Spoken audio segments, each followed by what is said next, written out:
So we're gonna show you guys a video on how to deal with distressed sellers, because distressed sellers need to sell their house fast and you can usually get a good deal. How to build rapport before the door. And then after the door too. Stay tuned.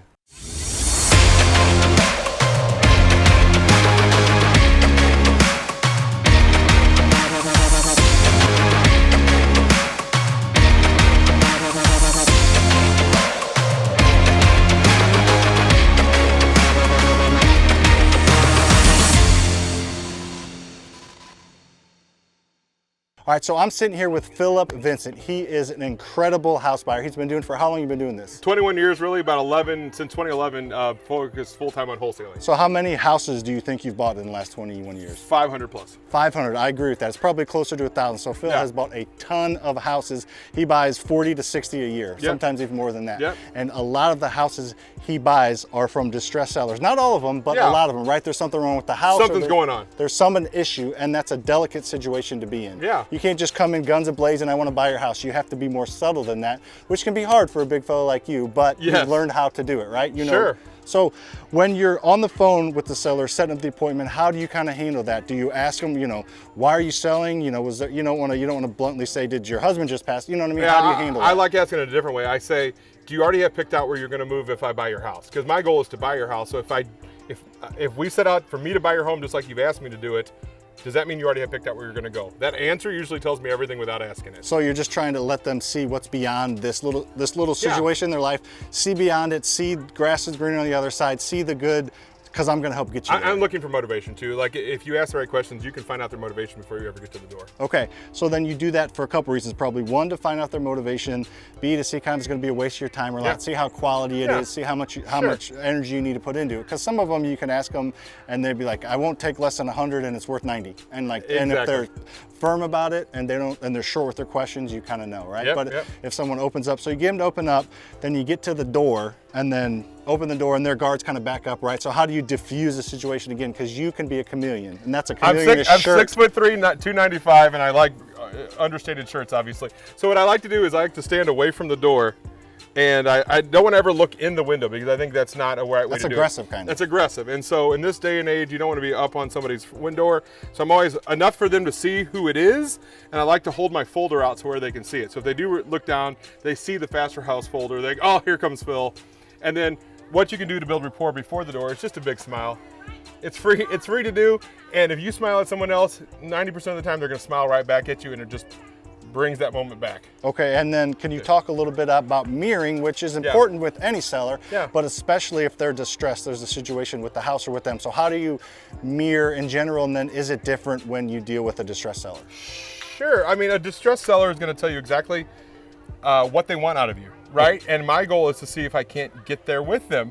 And so I always like, in a sales process, it's either me versus you or it's me with you. And I think the quicker I can get to that side of the table to try to, we're trying to work on this problem together, Mr. Seller. And no is okay. And I think being okay with the no, that's the hard part is when you first start out, you live and die on every transaction. And I'm okay with the no.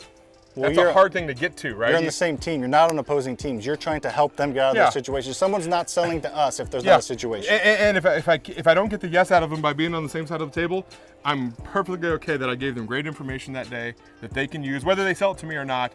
I've given more than I've got, and I'm gonna continue to do it that way. And it's proven successful for me that I'm gonna try to do the best to meet them at their level, but if not, then I'm okay with the no. Okay, so when you're walking the house, so we're gonna get into walking the house, or we're gonna get into giving the actual contract. So what are you doing when you're walking the house at first, just getting to know them and looking at the house? Great question. I spend very little time talking about the house. Okay. We heard Garner talk about that last night. I was like, yes, that's exactly right. I don't ever talk. The house is the easy part, right? My favorite line is, my eyes are trained to see the walls. They're not trained to see all the stuff. Because these houses that we go in, guys, it's amazing how distressed these houses are. We use the term aggressive collector, which is another name for hoarding, right? There's a lot of stuff in this house and they're just not ever going to be ready for a retail sale.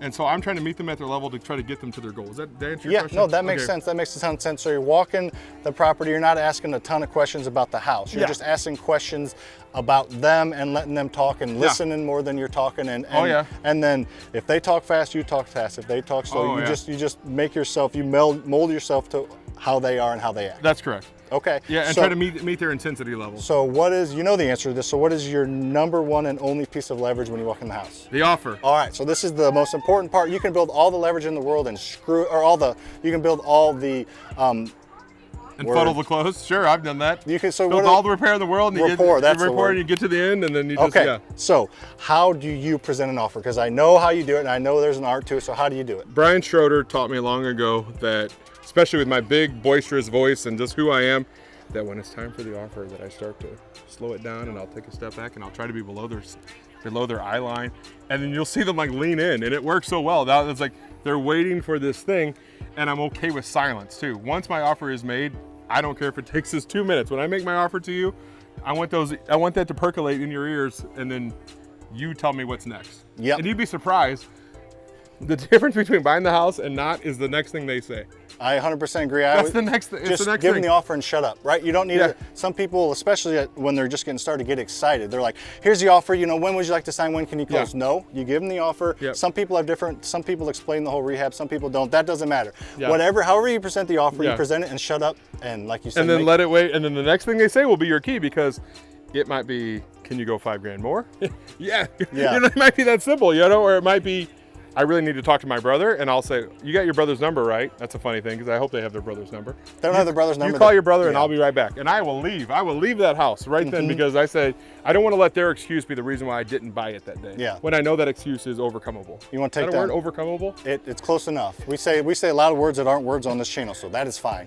All right, so let's kind of recap it all. So you try to build as much rapport you can over the phone, get their guard down. You're very mirroring and not aggressive walking in the house. You find out more about them than the house. You listen and you don't talk so much. And then when you present the offer, you get quiet, you get them to lean in, you give them the offer and you shut up, and then their next response will tell you, everything. I'll tell you everything. They could say, not even close. And then, you know. They might say, when can we close? They might say, when can you close? You never know. And it's a wild card, but I think once you make your offer, you've done your job now. Now it's back on them to respond to. So you know what, so a couple weeks ago, I went on a call with another one of our acquisition guys, and the first thing the lady said when he handed her the offer was, this is way higher than the other two offers I got. So that's not what you always want to hear, but you hear that kind of stuff sometimes. We actually it ended up being a good wholesale. So I think, I don't know if the other people, how the others, and you looked like a hero that day, didn't you? And who knows, it could have been, to her, $1,500 could have been a lot. That's so we true. could have been, good who knows? But anyway, so that is how to deal with a distressed seller. Because in our situation, most of them are distressed. Not all of them, and I like dealing, but there's usually a situation, if they're not distressed, then they're not selling to us. Well, and in our world, it's usually there's something messed up, whether it's the house or the person has something going on. And so we're trying to figure out, is it the house? Usually it's both. And so we're trying to help them with whatever they're going through. So can you tell them, please, how all this good information to like and subscribe to the channel? Click the button. Is there a button right here? Is it right here? It's around here somewhere. Click on it, subscribe, hit the notification bell, so you get all the good nuggets we're getting. We give a lot. We give a lot, and it's all valuable. All the things we teach you have cost us millions of dollars to get to these answers. Years. Yeah, over the years, right? And you can watch it free on YouTube. So stay tuned. We're looking forward to seeing you on the next one.